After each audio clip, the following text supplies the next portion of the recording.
మన ఫ్రెండ్షిప్ ఎంతో కానీ మిగిలిన నన్ను కొట్టేట్టున్నారు. ఇంతమందిలో మీకు ఒక రావులే కనబడుతుంది.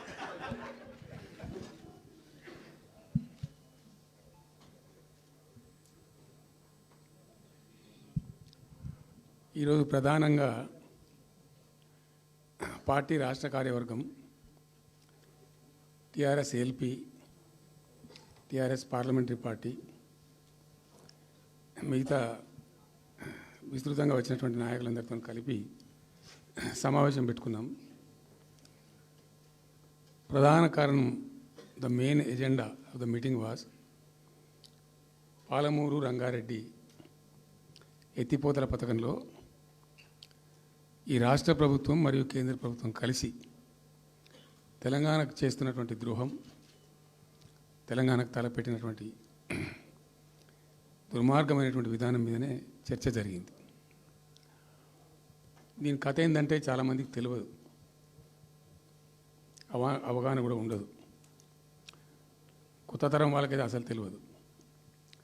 ద రీజన్ వై ఈజ్ సమైక్య ఆంధ్రప్రదేశ్లో అత్యంత దారుణమైనటువంటి వివక్షకు గురైన జిల్లా పాత మహబూబ్ నగర్ జిల్లా. చాలా చాలా దారుణానికి. రీజన్ ఏంటంటే వనరులు లేక కాదు, వసతులు లేక కాదు. కృష్ణానది ప్రవేశిస్తుందే మహబూబ్ నగర్ జిల్లాలో. సరే, ఇప్పుడున్న తెలంగాణ, అప్పుడు ఉన్న ఆంధ్రప్రదేశ్ మొత్తం చూస్తే కూడా 300 and above కిలోమీటర్స్ కృష్ణానది పారుతుంది కూడా మహబూబ్ నగర్ జిల్లాలో. 308 కిలోమీటర్లకు పారుతుంది. 308 కిలోమీటర్స్ పారుతుంది. ఇది రెండు రాష్ట్రాలు కలిపి లెక్క చూస్తే కూడా. అయినా కూడా 50 ఏళ్ళు అప్పటికి 50 ఏళ్ళు పరిపాలించినటువంటి కాంగ్రెస్ పార్టీ కానీ, ఆ తదనంతరం సుమారు దగ్గర ఒక 20 ఏళ్ళు పరిపాలించిన తెలుగుదేశం పార్టీ కానీ, పాలమూరుకు చాలా దారుణమైనటువంటి, తిరిగి కోలుకోలేనటువంటి దెబ్బ కొట్టిన పార్టీలు ఈ రెండు పార్టీల ప్రభుత్వాలు. ఇది లోకమందరికి తెలుసు. ఆ జిల్లా యాక్చువల్లీ అప్పర్ కృష్ణా ప్రాజెక్టు, భీమా ప్రాజెక్టు, తుంగభద్ర ఎడమ కాలువ ప్రాజెక్టు, దాని ద్వారా ఆనాటికి అన్ని ఫైల్స్ ఉన్నాయి, రికార్డ్స్ ఉన్నాయి. ఏదో ఒకటి స్టోరీ కాదు. 174 టీఎంసీ నీళ్ళు పాలమూరు రంగారెడ్డి జిల్లాకు రావాల్సి ఉండే. పాలమూరు జిల్లాకు ఆనాటి ప్రతిపాదిత ప్రాజెక్టుల ప్రకారం రావాల్సి ఉండే. ఆంధ్రప్రదేశే ఏర్పాటే తెలంగాణ పాలిట పెనుశాపం. కొంతమందికి నచ్చదు, కానీ పెనుశాపంగా పరిణమించింది ఆంధ్రప్రదేశ్ రాష్ట్ర ఏర్పాటు. మొత్తం తెలంగాణకు, అందులో మోర్ స్పెసిఫికల్లీ మహబూబ్ నగర్ జిల్లాకు జరిగినటువంటి తీవ్రమైనటువంటి అన్యాయం. ఎస్ఆర్సి యాక్ట్ అంటే స్టేట్ రీఆర్గనైజేషన్ యాక్టు స్పష్టంగా చెప్తుంది, ప్రతిపాదించబడి ఆల్రెడీ శాంక్షన్ అయ్యి జరుగుతుండే ప్రాజెక్టులు, కంటెంప్లేట్ చేసి ఉన్న ప్రాజెక్టులు, వాటిని మార్చకూడదు, అవి కొనసాగించాలి. ఆ చట్టం ఉండగా కూడా వాటి అన్నిటిని కాదని వీటిని మొత్తం అబాండన్ చేసి పడేసిండ్రు. అట్లా చాలా చేసినారు. అక్కడ గోదావరి మీద చూసుకుంటే దేవునూరు ప్రాజెక్టు కావచ్చు, ఇచ్చంపల్లి కావచ్చు, రకరకాల ప్రాజెక్టులను అబాండన్ చేసినారు. అందులో అతి తీవ్రమైనటువంటి అన్యాయం మహబూబ్ నగర్ జరిగింది. ఇలా మహబూబ్ నగర్కి ఇచ్చే పాలమూరు ఎత్తిపోతలో మరొకటి కొత్త స్కీమ్ కాదు. గతంలోనే 174 టీఎంసీలకు ప్రాజెక్టులు రూపకల్పన జరిగి అంత అయింది. అయితే మేము చాలా వాదించినాం. మధ్యలో బ్రిజేష్ కుమార్ ట్రిబ్యునల్ వస్తే కూడా అక్కడ పోయి ఆ ట్రిబ్యునల్ని కలిసి చాలా ప్రయత్నాలు చేసినాం. ఉద్యమ సందర్భంలో ఉపన్యాసాలలో, కరపత్రాలలో జలసాధన ఉద్యమం సందర్భంలో మా క్యాసెట్ల రూపంలో, స్పీచ్ల రూపంలో, కరపత్రాల రూపంలో, పోస్టర్ల రూపంలో, క్యాసెట్ల రూపంలో రకరకాలుగా వాదించుకుంటూనే ట్రిబ్యునల్ కూడా వేయాలని పోతే ట్రిబ్యునల్కు ఉండే ఒక డెలికసీ ఏంటంటే వాళ్ళు రాష్ట్రాల మధ్య పంపిణీ చేస్తారు తప్ప రాష్ట్రం లోపల ఉండేటువంటి ఒక ప్రాంతానికంటే వాళ్ళు చేయరు. మీకు రాష్ట్ర హోదా లేదండి, మీరు ప్రాంతము, మీరు రాష్ట్రంతో కొట్లాడుతున్నారు, అది వేరే సంగతి, కానీ మేము స్వీకరించలేము, తీసుకోలేము చట్ట ప్రకారం అని చెప్పి వాళ్ళు నిరాకరించారు. సరే, ఆ తదనంతరం ఉద్యమం జరిగింది, మీ అందరికి తెలుసు. ఇక్కడ ఇంకొకటి కూడా తప్పకుండా చెప్పాలి. బచావత్ ట్రిబ్యునల్ ఏర్పాటైనప్పుడు అతను పంపకాలు చేస్తూ బచావత్ ట్రిబ్యునల్లో స్పష్టంగా రికార్డెడ్ ఇప్పుడు ఉంది. బచావత్ ట్రిబ్యునల్లో స్పష్టంగా పొందుపరచబడి ఉంది. ఇప్పుడు బచావత్ గారు ఖుద్దు రిటైర్డ్ సుప్రీంకోర్టు జడ్జి, ఆయన స్వయంగా ఏమన్నాడంటే ఈ ప్రాంతం నిజంగా చాలా నిరాదరణకు గురైంది, ఇంకా అవుతూ ఉన్నది. ఆ రోజు విపత్కర పరిస్థితి, దుర్భరమైన పరిస్థితి ఏంటంటే పాలమూరు గురించి గంటెడు నీళ్ళు అడిగిన వాళ్ళు లేడేవాడు. ఇంత కేటాయించండి, ఈ కరువు జిల్లా ఉంది అని అడిగేవాడే లేడు. ఆనాటి సమైక్య ప్రభుత్వం చేసిన ద్రోహం. బచావత్ ఏం చేసిండు, మాకు చూడబుద్ధి అయితే లేదు, ఇది మా అంతల మేమే సూమోటో ఈ సమైక్య ప్రభుత్వం ప్రతిపాదించకపోయినా ఒక 17 TMC జూరాల ప్రాజెక్టు మంజూరు చేస్తున్నాము. అయితే సాంకేతిక కారణాలు మరొకటో చూపెట్టి ఈ జూరాల ప్రాజెక్టుని ఇక్కడి నుంచి ఎత్తగొట్టద్దు, వేరే కాడ కట్టద్దు, ఇక్కడ మాత్రమే కట్టి తీరాలి, దానికే అలాట్ చేస్తున్నామని చెప్పి ఒక కండిషన్ పెట్టిండు ఆయన. ఇది ట్రిబ్యునల్. అతను ఒక న్యాయమూర్తిగా పనిచేసిన వ్యక్తి కాబట్టి చూడబుద్ధి కాక ఆ బాధ భరించలేక ఈ కామెంట్ కూడా రికార్డు చేసిండు ట్రిబ్యునల్లో. ప్లస్ ఆ 17 TMC జూరాల ప్రాజెక్టుకు కేటాయించిండు. ఎంత విషాదం అంటే అది ఎప్పుడో 74లో 74 నుంచి 78 దాకా జరిగింది కథ. అతను కేటాయిస్తే దానికి ముట్టినోళ్ళు లేడు, పట్టుకునోళ్ళు లేడు, తీసినోళ్ళు లేడు. అంజయ్య గారు ముఖ్యమంత్రి అయినాక ఒక ఏడాది తర్వాతనేమో అప్పుడు అంజయ్య గారు దానికి ఫౌండేషన్ స్టోన్ వేసారు. ఫౌండేషన్ స్టోన్ వేస్తే ఇక అది మెల్లగా తెలంగాణ ప్రాజెక్ట్ కదా, ఇప్పుడు పట్టుకునోళ్ళు లేడు, దాన్ని మాట్లాడినోడు లేదు, అయ్యలేదు, అవ్వలేదు, ఒక అనాథలాగా ఆ బ్యారేజ్ వరకు కట్టేశారు. దానికి కాలువలు లేవు, నీళ్ళు రావు, పొలాలు పారాయి, కృష్ణానది నీళ్ళు వస్తుంటాయి, గేట్ల ద్వారా పోతుంటాయి. ఎప్పటి వరకు ఈ తతంగం 2001లో గులాబీ జెండా ఎగిరేదాకా ఇదే తతంగం. ఇంకా విషాదం ఏంటంటే అప్పుడు ముఖ్యమంత్రి ఉన్న చంద్రబాబు నాయుడు ఆయన మహబూబ్నగర్ జిల్లాను దత్తత తీసుకున్నాడు. ఆయన దత్తతలో ఉండే చేసి నేను అడాప్ట్ చేసుకుంటున్నా ఈ కరువు జిల్లా, దీన్ని అది చేస్తా, ఇది చేస్తా, పొడి చేస్తా అని మాటలు చెప్పి ఇష్టం వచ్చినన్ని పునాదురాలు వేసిండు. కలవకుర్తి, మన్ను, మశాను రకరకాల పునాదురాలు వేసుకుంటూ ఉద్యమ సందర్భంగా నేను చేసే ఉపన్యాసాలలో నేను మాట్లాడేది ఈ పునాదురాలన్నీ ఎందుకు మనకు పట్క ఏడుస్తానికా, చూస్తానికా, ఏం లాభము, ఈ రాళ్ళని కృష్ణానదిలో అడ్డమేస్తూ చెక్కడమని అయితే భయ అనేది నేను నవ్వేది, జనం సప్పట్లు కొట్టేది సభలలో నేను చెప్తుంటే. ఒక్క డ్రాప్ వాటర్ కూడా పొలాలు పారడానికి రాలేదు. తత్ఫలితమైంది net result. What was the net result? Palamuru జిల్లాలో ప్రతి తాలూకా కేంద్రం అంటే ప్రతి నియోజకవర్గ కేంద్రం నుంచి వలసలు పోవడానికి ప్రజలు ప్రతి బొంబాయి నుంచి bus, Narayanpet Bombay bus, Wanaparthy Bombay bus, ఇంచుమించు అన్ని తాలూకాల నుంచి బొంబాయికి డైరెక్ట్గా బస్సు. ఏం చేస్తారు, ప్రజలు పుట్ట చేత పట్టుకొని వలస పోవాలి, బతకపోవడు తప్ప ఇంకో గతి లేదు. జిల్లాకు జిల్లా మొత్తానికి మొత్తం 100% కృష్ణా బేసిన్లో ఉంటుంది. భయంకరమైన కరువు. చివరికి ఆ జిల్లాలో ఉండే అనేక మంది కవులు అనేక పాటలు రాసిండ్రు. ఆ గోరెటి వెంకన్న గారు అయితే పల్లెలో పల్లెలు మొలిసే పాలమూరులోన అని చెప్పి పాట రాసి పాడిండి. ఆ పాట బాగా పాపులర్ సాంగ్ కూడా. తెలంగాణ ఉద్యమం పొడుగుతో కూడా భయంకరంగా మోగినటువంటి సాంగ్. సో అట్లా జరుగుతూ ఉంది. మేము ఏడుస్తా పోయినాం, చూస్తా పోయినాం. ఆ ఉన్న ఒకటి రెండే ప్రాజెక్టులు, ఒకటి బచావతి పెడితేనేమో జూరాల గతి అది. అప్పుడు చంద్రబాబు నాయుడు గారి స్లోగన్ సమైక్య రాష్ట్రంలోనే సమగ్ర అభివృద్ధి.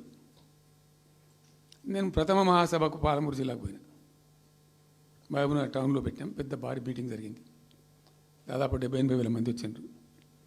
ఆ మీటింగ్లో నాకు బాగా కోపం వచ్చి, ఏమయ్యా చంద్రబాబు నాయుడు, అప్పటికి ఏంటంటే కర్ణాటకకి కొంత ముంపు ప్రాంతం ఏమిటి దూరాల ప్రాజెక్టులో ఏంటంటే కొద్ది ముంపు ప్రాంతం కర్ణాటక రాష్ట్రంలో ఉంటుంది.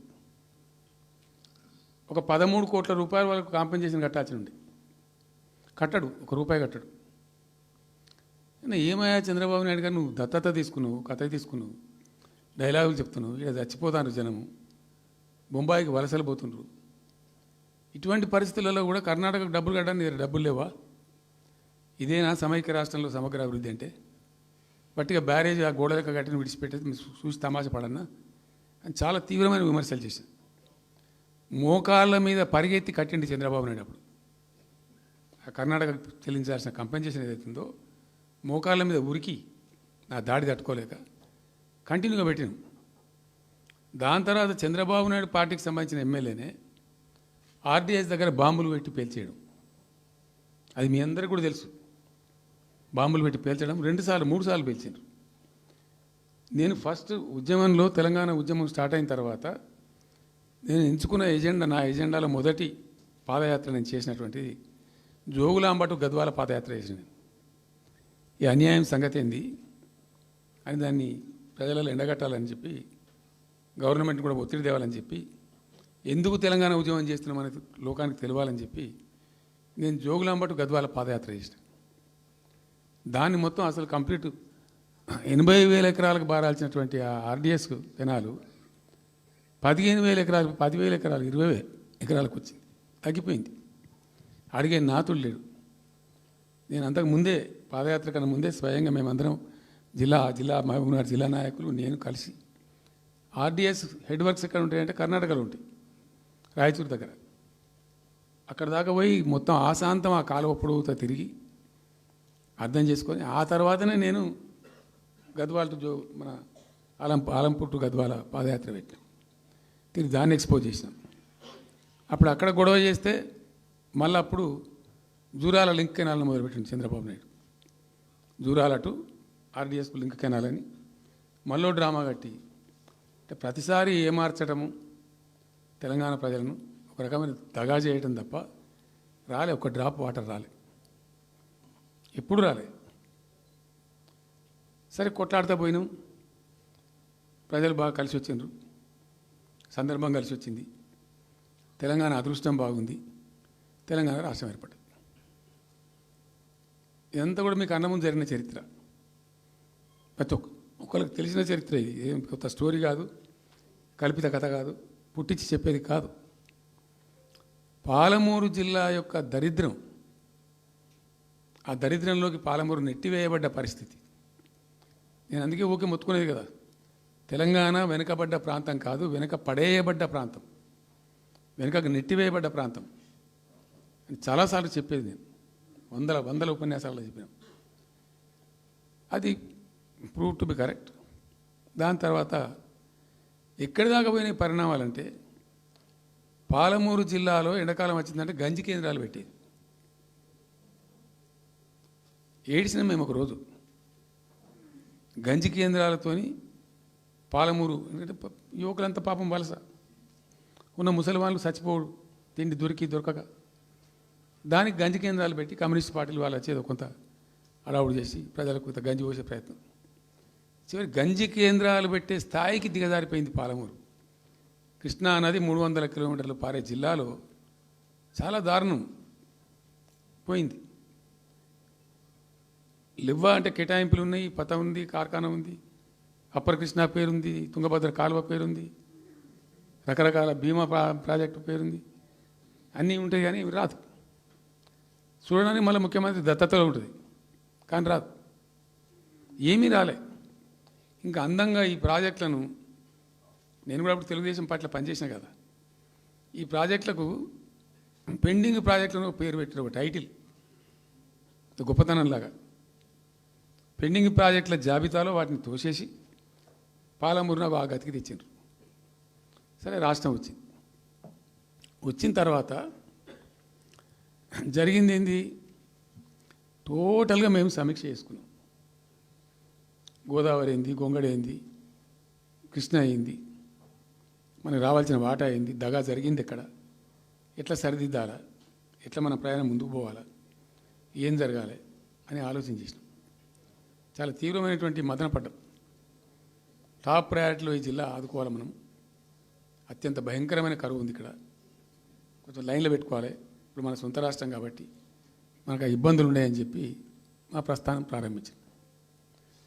మొట్టమొదలు యుద్ధ ప్రాతిపదికన ఏవైతే పెండింగ్ ప్రాజెక్టులను పెట్టినరో వాటిని రన్నింగ్ చేసినాం. వాటిని అన్నిటికీ నెట్టెంపాడు కావచ్చు, భీమా కావచ్చు, కల్వకుర్తి కావచ్చు, అన్నిటిని కూడా బ్రహ్మాండంగా లైన్లోకి తెచ్చి స్టార్ట్ చేసినాం. నికరంగా 6.5 లక్షల ఎకరాలకు ఆయకట్టు తెచ్చినాం ఆ పాలమూరు జిల్లాలో.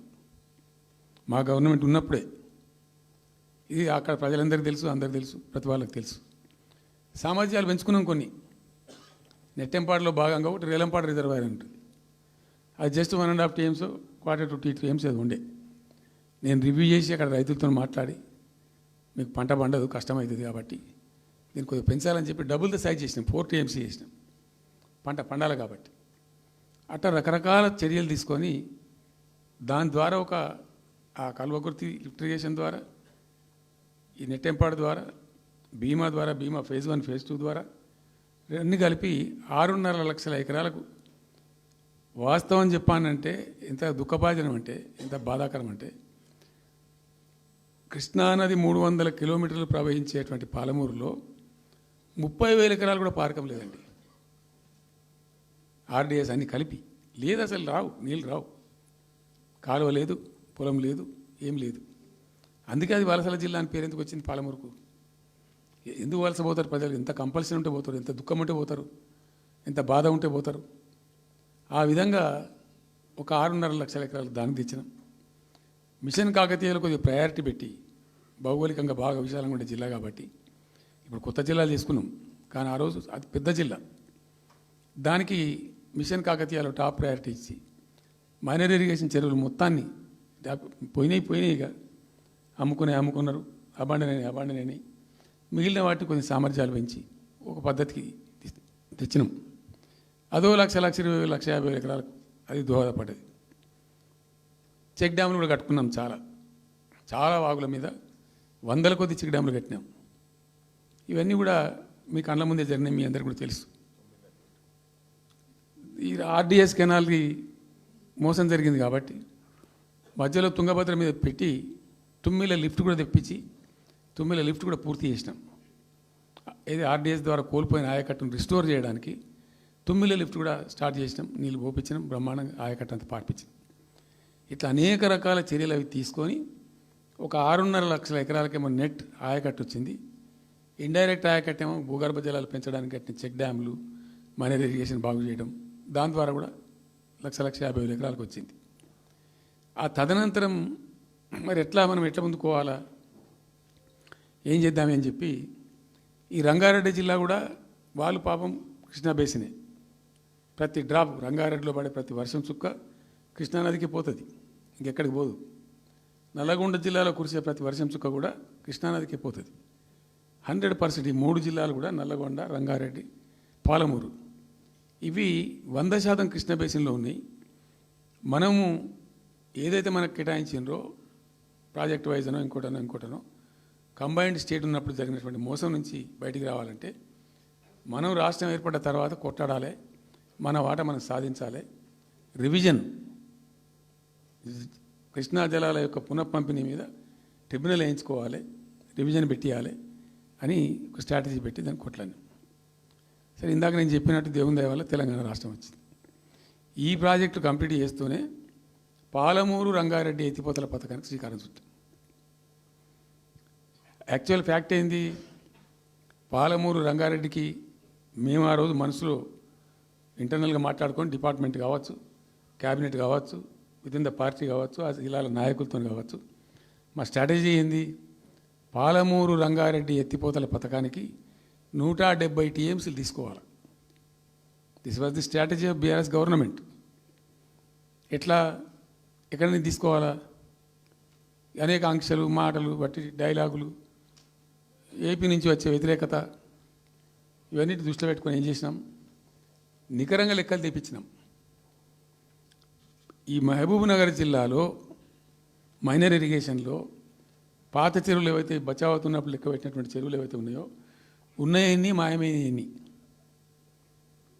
వాటి సామర్థ్యం ఆ రోజు ఎంత, ఇవాళ నెట్ సామర్థ్యం ఎంత అని లెక్కలు తీసి కేంద్రానికి సమర్పించి ఒక 45 టీఎంసీ రెండు దానికి కేటాయించింది. ఆ రోజు మేము ఎంత అంటే 90.81 టీఎంసీ,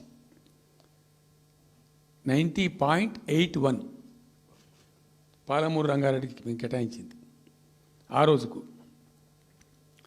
అయితే 170 ఎట్లా అంటే మరి మాకు ఇంకా వాటా వస్తుంది కదా, ట్రిబ్యునల్ వచ్చిన తర్వాత మాకు వాటా వస్తే దానిలో తీసుకున్న నీళ్ళని కూడా దీనికే మనం అటాచ్ చేసుకుంటామని చెప్పి 91 పాయింట్ తీసుకున్నాం. ఎట్లా తీసుకున్నాము, బచావత్ ట్రిబ్యునల్లోనే ఒక తీర్పు చాలా స్పష్టంగా ఉన్నది, డెసిషన్ అది, ట్రిబ్యునల్ యొక్క నిర్ణయం ఏంటిది, ఆంధ్ర వాళ్ళు మొదటి నుంచి కూడా మేము కొంత గోదావరి నీళ్లు కృష్ణా డెల్టాకు తెచ్చుకుంటాం, నాగార్జునసాగర్ ఆయకట్టుకు తెచ్చుకుంటాం, మరో దాన్ని తెచ్చుకుంటాం అనే పద్ధతులు మొదలుపెట్టి తెచ్చుకున్నారు. దాంట్లో భాగంగా 80 టీఎంసీలు వాళ్ళు తీసుకుంటున్నారు. ఇది పోలవరం కట్టి ఆ కెనాల్ అప్పుడు వైఎస్ రాజశేఖర్ అప్పుడు తవ్వింది కదా, పట్టిసీమ లిఫ్ట్ పెట్టిండ్రు, ఇనీషియల్ లిఫ్ట్ పెట్టిన తర్వాత ఇప్పుడు కెనాల్ అయింది. సో దాన్ని 80 టీఎంసీలు వాళ్ళు వాడుకుంటున్నారు, ఎక్కువనే వాడుకుంటున్నారు. సో వాళ్ళు డిపిఆర్లో సబ్మిట్ చేసినారు చాలా క్లియర్గా స్పష్టంగా, ఏమని 80 టీఎంసీలు మేము తీసుకుంటున్నాం, 80 టీఎంసీలు పైన 5 రాష్ట్రాలకు బచావ్ ట్రిబ్యునల్ ప్రకారం ఇస్తాం. అది 3 రాష్ట్రాలకు ఇస్తారు, తెలంగాణ రాష్ట్రానికి, కర్ణాటకకు, మహారాష్ట్రకు. తెలంగాణకు 45, వాళ్ళిద్దరు కలిపి 35, కర్ణాటకకు 21 టీఎంసీ, మహారాష్ట్రకు 14 టీఎంసీ. వాళ్ళిద్దరు కూడా వాడుకుంటున్నారు. అది కర్ణాటక వాళ్ళు already they are using 21 TMC ఏదైతే పోలవరం నీళ్ళు అక్కడ వాళ్ళు తీసుకున్నారు కాబట్టి దాని కంపెన్సేటర్ కింద వచ్చినటువంటి దాన్ని they are using it, right రాయాలి. మహారాష్ట్ర కూడా వాడుతున్నారు, లెక్కల్లో చూపించారు వాళ్ళు, వాళ్ళ ప్రాజెక్టుల డిపిఆర్లో వాళ్ళ లెక్కల్లో చూపెట్టిండ్రు. ఇక వాడుకోవాల్సింది వాళ్ళు మనం. సో ఆ 45 టీఎంసీ మనది ఉంది కదా, మనకు ట్రిబ్యునల్ కేటాయించిందే కదా, అప్పనంగా ఏదో వచ్చేది కాదు కదా. సో ఆ 45 ఈ మైనర్ ఇరిగేషన్ లాసెస్ 45 కలిపి 90.81 టీఎంసీలకు దాన్ని ప్రతిపాదించాం. It has a strong basis, ఏదో గాలిలే అడగోలు జమాబందీ ఏర్పడతాడు చేసింది కాదు, ఒక స్పష్టమైనటువంటి విధానంతో, ఒక అవుట్లుక్తో, భవిష్యత్తు ప్రయోజనాలను దృష్టిలో పెట్టుకొని చేసినటువంటి చర్య చేసినాం. ప్రాజెక్టు 30,000 కోట్లు, 35,000 కోట్లు మంజూరు చేసినాం. అందులో 27,000 కోట్లు ఖర్చు పెట్టినాం. ఆల్మోస్ట్ దగ్గర 88-90% పనులు పూర్తి అయిపోయినాయి. ఈ ఆంధ్రాతోని పంచాయతీ ఉంటుంది ఎప్పటికైనా, వాళ్ళు పోతిరెడ్డిపాడు పొక్కగొట్టి దాన్ని పెంచి, ఇక దాన్ని ఇంకింత పెంచి ఇక తెలుగు గంగా అనే పేరు మీద మొదలై అది ఎటెటెటెటు పోతుంది, ఇక అడవుల జమాబంది. కాబట్టి మనం క్విక్కెస్ట్ పాసిబుల్ టైంలో తీసుకోవాలని ఆ వచ్చే వాటర్ను అక్కడ ఎంటైర్ వరల్డ్లో ఇక్కడ లేవండి 145 మెగావాట్స్ కెపాసిటీ పంప్స్ పెట్టినాం అక్కడ. Specially prepared, those pumps were prepared by BHEL of India. 145 మెగావాట్ల పంపులు అసలు ఇండియాలో ఎక్కడ ఏ ప్రాజెక్టుకు లేవు. ఎందుకంటే ఆ పంపు స్విచ్ ఆన్ చేసిన నేను, నీళ్ళు వచ్చినాయి. ఒక్క పంపు స్విచ్ ఆన్ చేస్తేనే ఇట్లా కాలువలు తల్లాడుతుండే ఇట్లా. అంటే ఆ గొడవ ఉంది కాబట్టి వాళ్ళు అటు పోతిరెడ్డి పడి పక్క నుంచి వాళ్ళు తీసుకుపోతూ ఉంటారు. ఆ వర్షాలు వచ్చినప్పుడే మనం తీసుకోవాలి, ఇంకో గత్యంతరం లేదు. కాబట్టి క్విక్కెస్ట్ పాసిబుల్ టైంలో ఈ రిజర్వాయర్లు నింపుకుంటే మనం సేఫ్ అయిపోతాము, జిల్లా కాడికి కొంత న్యాయం జరుగుతుందని చెప్పి ఆ 145 మెగావాట్స్ కెపాసిటీ ఉండే పంప్స్ పెట్టినాం. ఇప్పుడు పంప్స్ అన్నీ ఆల్మోస్ట్ ఇన్స్టాల్ అయినాయి. మరి ఈ గవర్నమెంట్లో వీళ్ళు ఏం పట్టించుకుంటలేరు, అసలు ఏం చేస్తలేరు. అయితే జరిగిన తర్వాత ఏమైంది, అనుమతులు అంత సాధించాలి. దాని మీద చాలా చాలా మెలికలు పెట్టినారు. ల్యాండ్ అక్విజిషన్ల ప్రాబ్లం చేసినారు. అయినా 27,000 ఎకరాలు మేము అక్వైర్ చేసినాం సక్సెస్ఫుల్గా. అదంతా క్లిష్టమైన సబ్జెక్ట్ ఈ రోజులలో ల్యాండ్ అక్విజిషన్ అంటే. అయినప్పటికీ 27,000 ఎకరాలు అక్వైర్ చేసినాం. 27,000 కోట్లు ఖర్చు పెట్టినాం. అంత కాన్సన్ట్రేట్ చేసినాం. గ్రీన్ ట్రిబ్యునల్కి పోయినారు, ఆ స్టేని క్యాన్సిల్ చేయించినాం. అనేక రకాల అడ్డంకులు కల్పించే ప్రయత్నాలు ఎన్ని చేసినా వాటన్నిటిని అధిగమిస్తూ ఆ ప్రాజెక్టును ముందుకు తీసుకొని పోయినాం. అయితే ఈ పంపులన్నీ ఇన్స్టాలేషన్ అయిపోతుంది, బ్రహ్మాండంగా ఉంది. సరే, ఇంతగా అయితే మా గవర్నమెంట్ మారింది. సహజం, రాజకీయాల్లో గెలుపులు ఉంటాయి, ఓటములు ఉంటాయి, ప్రభుత్వాల మార్పిళ్ళు ఉంటాయి, జరుగుతాయి. కానీ ఎంత తెలుగు తక్కువ దద్దమ్మ ప్రభుత్వం వచ్చినా, నెక్స్ట్ సక్సెసివ్ గవర్నమెంట్ ఎవరు వచ్చినా రాష్ట్ర ప్రయోజనం కదా ఒక ప్రాజెక్ట్ అంటే. ప్రజలకు నీళ్ళు వచ్చేది కదా, ప్రజలు బ్రతికేది కదా, దాన్ని కొనసాగిస్తారు. ఇప్పుడు ఒక్క తట్టెడు మట్టి కూడా తీయలేదండి. మా గవర్నమెంట్ పోయిన తర్వాత పాలమూరు ఎత్తిపోతల పథకంలో ఒక తట్టెడు మట్టి కనీసం నేను తీయలే. మరి దాన్ని ఎందుకు అబాండన్ చేసినరో, దాని వెనక ఏం ఉద్దేశం ఉందో, ఇంత నిష్క్రియాపరత్వం ఏంది, ఇంత దారుణమైంది. 2 నెట్ సంవత్సరాలు గడిచిపోయినాయి. ఇప్పుడు మేము గమనిస్తున్నాం. మధ్యలో ఏమైంది, కేంద్ర ప్రభుత్వంతో తమాషా. బీజేపీ మొదటి నుంచి మాకు తెలంగాణకు శని అయింది. అది కేంద్ర ప్రభుత్వం ప్రతిదాన్ని వ్యతిరేకించడమే. ప్రతిదానిగా చంద్రబాబు ఎన్డీఏలో చేరడం, ఆయన మాటలు పట్టుకొని వ్యతిరేకించడం, అడ్డంగా ఇష్టం వచ్చిన పద్ధతిలో. మేము బాగా కొట్టాను. మేము ఉన్న రోజులు అనేకమైనటువంటి పోరాటాలు చేసి దాన్ని ఎప్పటికప్పుడు సాధించుకున్నాం. అనుమతులు కానీ ఇంకోటి కానీ మొత్తం 9-10 అవసరం పడతాయి. అందులో 6 అనుమతులు ఆల్రెడీ వచ్చేసినాయి. Main environmental impact, environment assessment కమిటీది అదే మెయిన్ అసలు ప్రాజెక్టుకు లైఫ్ లైన్. దాని మొత్తం అనుమతులు వచ్చేసినాయి. దాని తర్వాత మిగిలిన అనుమతులన్నీ లాంఛనమే, ఇక ఇచ్చేయాల్సిందే. అది ఇచ్చిందంటే అటువంటి అతి ముఖ్యమైనటువంటి అనుమతి కూడా తెచ్చినాం. అన్నీ తెచ్చినాం. అన్నీ వచ్చిన తర్వాత కేంద్ర ప్రభుత్వం మన చంద్రబాబు నాయుడు ఎంపీలు అవసరం ఉంది కదా అక్కడ వాళ్ళకు. ఇప్పుడు ఇద్దరు ఎంపీలు అవసరం కదా, నితీష్ కుమార్, చంద్రబాబు నాయుడు. దానికోసం బీజేపీ ఎంతకైనా దిగజారుతుంది. ఆడ ప్రభుత్వం నిలబెట్టుకోవాలి కాబట్టి ఎంతకైనా దిగజారి ఆయన మాట పట్టుకొని డిపిఆర్ను వాపసు పంపించారండి. మేము ఉన్న రోజులు రాలే డిపిఆర్ వాపసు. అనుమతులు తెచ్చిన ఉల్టా మేము. ఇంకా డిపిఆర్ వాపసు వస్తే భూమి ఆకాశం ఒకటి చేయాలా రాష్ట్ర ప్రభుత్వం. ఎంత లొల్లి చేయాలా, ఎంత హడావుడి చేయాలా. ఆల్ పార్టీ డెలిగేషన్ తీసుకుపోవాలి. అవసరం వస్తే మేము వడ్లు కొనకపోతే పోయి ఢిల్లీలో ధర్నా చేసినామండి. మేము అప్పుడు మా గవర్నమెంట్ ఉన్నప్పుడు రైతులు పండించిన పంట కొనకపోతే యావత్తు ఎమ్మెల్యేలు, క్యాబినెట్ అందరం పోయి ఢిల్లీలో ధర్నా చేసి కేంద్ర ప్రభుత్వం మెడలు వంచినాం. మేము 80 లక్షల టన్నులు మనకి తీసుకుంటామనేటువంటి ఒప్పందం మీద సంతకం చేయించుకొని వచ్చినాం. వడ్లు కొనిపించినాం ఎఫ్సిఐతోని. మామూలు వడ్లు కొనకపోతేనే మేము అంత అడావుడి చేసిపోయినాము. కానీ ఒక ఇంత పెద్ద ప్రధానమైన 3 జిల్లాలకు సంబంధించిన ప్రాజెక్టు డిపిఆర్ వాపసు పంపిస్తే వీళ్ళు కుయ్యలేదు, కుట్టుకోలేదు, వాళ్ళకి చెప్పని కూడా చెప్పలేదు. తెలియదు ఎవరికి బయట. జస్ట్ దేవర్ ఇంకా బాధాకరమైన అంశం ఏంటంటే, అసలు 170 టీఎంసీలకు దాదాపు మేము ఏమి చేస్తే బ్రిజేష్ ట్రిబ్యునల్ నడుస్తుంది కదా. దీనిలో ఎట్లుంటుందంటే ఇంకో విషయం అండి, దీన్ని స్పష్టంగా చెప్తున్నాను, మళ్ళీ కన్ఫ్యూజన్ వద్దు. దేశంలో ఒక కొత్త రాష్ట్రం ఏర్పడితే దానికి కొన్ని సంక్రమణలు ఉంటాయి. నీళ్ళెన్ని రావాలి, బలాన్ని ఎంత రావాలి, ఫలాన్ని ఎంత రావాలి అని కొన్ని సంక్రమిస్తాయి ఆటోమేటిక్గా. అది ఎస్ఆర్సీ యాక్ట్. భారతదేశంలో ఇనీషియల్గా ఉన్నాయి 14 స్టేట్సే.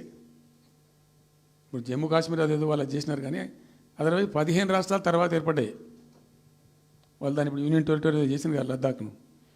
15 అంటే ఒరిజినల్గా ఉన్నదానికంటే ఇంకో రాష్ట్రం ఎక్కువ కలిపి కొత్త రాష్ట్రాలు వచ్చినాయి. సో వాటికి ఒక పద్ధతి ఉంది. ఏ రాష్ట్రం ఏర్పడ్డప్పుడు దానికి ఏదేమి ఇవ్వాలి, హైకోర్టు ఎట్లా, పలాంది ఎట్లా అన్నీ దానికి ఒక చట్టం ఉంది. అవన్నిటిని బుల్డోజ్ చేస్తూ ఇక్కడ ఇయ్యలే. నీళ్ళు ఎన్ని రావాలా, ఫస్ట్ ఛాయిస్ వాళ్ళకి ఇస్తారంటే ఆ రాష్ట్రాలకు ఇస్తారు. ఏ రాష్ట్రాలు అయితే విడిపోయినాయో మీరు మ్యూచువల్ అండర్స్టాండింగ్లో చేసుకోండి అని ఇస్తారు. ఇక్కడ పొసిగే కార్యక్రమం కాదు. కాబట్టి మేము ఏం చేసినామంటే 1 ఇయర్ తర్వాత 1 ఇయర్ లోపు ఒకవేళ పరిష్కారం అయితే 2 రాష్ట్రాలు చేసుకోవాలా, లేదా సెంట్రల్ గవర్నమెంటే ఆర్బిట్రేషన్ ద్వారా చెయ్యాలా కూర్చొని. చేయనప్పుడు ఏం చేయాలంటే సుప్రీంకోర్టుకు పోవాలి. మేము 1 ఇయర్ తర్వాత కేంద్ర ప్రభుత్వానికి అప్పీల్ చేసినాం. సెక్షన్ 3 వేయండి, మాకు కృష్ణా జలాల పునఃపంపిణీ చేయండి. చేస్తే దాన్ని వాళ్ళు ఖాతరు చేయాలి. మేము సుప్రీంకోర్టుకు పోయినాం. సుప్రీంకోర్టు కోపానికి వచ్చింది కేంద్ర ప్రభుత్వం మీద కూడా. ఒక రాష్ట్రం అంటూ ఏర్పడ్డప్పుడు యాక్ట్ ప్రకారం, పార్లమెంట్ యాక్ట్ ప్రకారం వాళ్ళకి రావాల్సిన అన్నీ రావాలి కదా. మరి ఇది కూడా వాళ్ళకి ఏదో తేల్చండి, మీరు తెలుస్తారా లేదంటే అప్పుడు ఆ మంత్రి, ఆయన పేరు షెకావత్ ఉండే కదా, గజేంద్ర సింగ్ షెకావత్, నేను ఢిల్లీ పోయినప్పుడు నన్ను రిక్వెస్ట్ చేసిన ఆయన, భాయ్ సాబ్ మాకు కూడా ఇబ్బంది అవుతుంది, మీరు అది విత్డ్రా చేసుకోండి సుప్రీంకోర్టులో కేసు, మేము సెక్షన్ 3 చేస్తామండి. అప్పటికి 2-3 ఏళ్ళు గడిచిపోయింది, డిలే అవుతా ఉన్నది. నేను పోయినప్పుడు అలా అడుగుతున్నా, పర్సూ చేస్తున్నా, మాట్లాడుతున్నాం, ప్రైమ్ మినిస్టర్ లెటర్స్ ఇచ్చినాం, అన్నీ చేస్తున్నాం. ఫైనల్గా సుప్రీంకోర్టు చివాట్లు పెట్టిన తర్వాత వాళ్ళు ఉండి మీకు విత్డ్రా చేసుకుంటే దయచేసి మేము ఇట్లా సుప్రీంకోర్టు ఆర్డర్ ఇస్తుందని తెలిసిపోయింది వాళ్ళకు కూడా. ఆటోమేటిక్ ఇస్తుంది కదా కోర్టు ఆర్డర్, న్యాయప్రదంగా రావాల్సింది ఇస్తుంది. కాబట్టి ఎట్లా తప్పేటట్లేదు ఇక కోర్టు ఆర్డర్ ఎందుకని చెప్పి మీరు విత్డ్రా చేసుకోండి భాయ్ సాబ్, మేము ఇచ్చేస్తాం. మంచిగా విత్డ్రా చేసి మళ్ళీ లెటర్ పెట్టినాం. మీరు చెప్పిన ప్రకారం విత్డ్రా చేసుకున్నామండి అంటే లెటర్ పెట్టండి అంటే పెట్టినాం. అది ప్రాసెస్లో ఉంది సెక్షన్ 3 వేయడానికి. చివరికి వేసారు. ఇప్పుడు సెక్షన్ 3 వేసారు. దాని మీద బిఎస్ ట్రిబ్యునల్ అపాయింట్మెంట్ కూడా అయిపోయింది. ఇప్పుడు వాదనలు జరుగుతున్నాయి, మాకేం రావాలి, మీకేం రావాలి, తెలంగాణ రాష్ట్రం, ఆంధ్ర రాష్ట్రం మాట్లాడుతూ ఉన్నారు. సో ద క్వశ్చన్ ఏంది, అక్కడ ఉంది, ఇప్పుడు తేలుతుంది. మా ఉద్దేశం ఏంది, 90 టీఎంసీలు అయితే మాకున్నాయి నికరం, మాకు ఎవరు ఇచ్చేది ఏం లేదు, ఎవరు అడుక్కునేది ఏం లేదు. అడిషనల్ ఇంకో 60-70 టీఎంసీ, ఇంకో 70-80 టీఎంసీ కావాలంటే ఎట్లా అంటే ఈ ట్రిబ్యునల్లో వచ్చేటువంటి అధిక వాటా ఏదైతే మనకు ఉంటుందో ఇందులో ఒక గుడ్ సైన్ అని ఈయన బ్రిజేష్ ట్రిబ్యునల్ ఏం చేసిండు, వచ్చిన తర్వాత ఆయన ఒకటి చేసిండు. అంతకుముందు చట్టం ఏముంటుండే, 75% డిపెండబిలిటీ మీదనే నదుల నీళ్ళు కేటాయింపు జరగాలి, 75% డిపెండబిలిటీ మీద. మన కృష్ణా జలాలు ఇచ్చినప్పుడు అట్లే ఇచ్చిండ్రు. ఈయన బ్రిజేష్ ట్రిబ్యునల్ వచ్చిన తర్వాత ఈయన ఏం చేసిండంటే 75% బోల్డ్ అండి, మంచి సర్ప్లస్ ఇయర్స్లో చాలా వర్షాలు పడుతున్నాయి, కావాల్సిన నీళ్ళు వస్తున్నాయి, అవి వేస్ట్ అవుతున్నాయి అనవసరంగా, అట్లెందుకు కేటాయింపులు చేసుకుందాం, 65% డిపెండబిలిటీ పెట్టుకుందాం అని చెప్పి పెట్టిండు. దాని ద్వారా ఏమైంది, మన కృష్ణా నదిలో ఒరిజినల్గా వచ్చిన అలాట్మెంట్ 811 టీఎంసీ, 811 టీఎంసీలే బచావ్ ట్రిబ్యునల్ ప్రకారం. కానీ తదనంతరం ఈయన బ్రిజేష్ వచ్చిన తర్వాత అది ఆల్మోస్ట్ 1005కి పోయింది. ఇంకో 195 టీఎంసీ పెరిగింది, ఆ 10% యాడ్ చేసే వరకు పెరిగితే అలా మనకు కూడా ఆటోమేటిక్ వాటా వస్తుంది. ఇప్పుడు తేలుతుంది అది. సో మేము ఆశపడ్డది ఏంటంటే ఒరిజినల్గా పెట్టుకున్నటువంటి ఈ 90 టీఎంసీ అది బచావ్ ట్రిబ్యునల్ ఇచ్చిందే 45 టీఎంసీ. 45 టీఎంసీ మన మైనర్ ఇరిగేషన్ లెక్కలు బాజాప్తా తీసి ఇచ్చినాం కాబట్టి అది యాక్సెప్ట్ చేసిన వాళ్ళు. ఈ 90 టీఎంసీ ప్లస్ ఇప్పుడు అడిషనల్గా వచ్చేది కలిస్తే మనకు దాదాపు 170-160 దాకా తీసుకొని పోవచ్చు. కంఫర్టబుల్గా ఉంటాం మనం, ఇక్కడ డ్రింకింగ్ వాటర్ కానీ ఇంకోటి కానీ బాధ లేకుండా ఉంటాం, ఆ జిల్లా సుభిక్షం అవుతుంది అని ఆల్రెడీ పాలమూరు జిల్లాలో తెచ్చుకున్నటువంటి 6.5 లక్షల ఎకరాల ఆయకట్టు ప్లస్ దీనిలో ఒక 7 లక్షలు వస్తుంది పాలమూరుకు, అంటే 13.5 lakhs పోతుంది.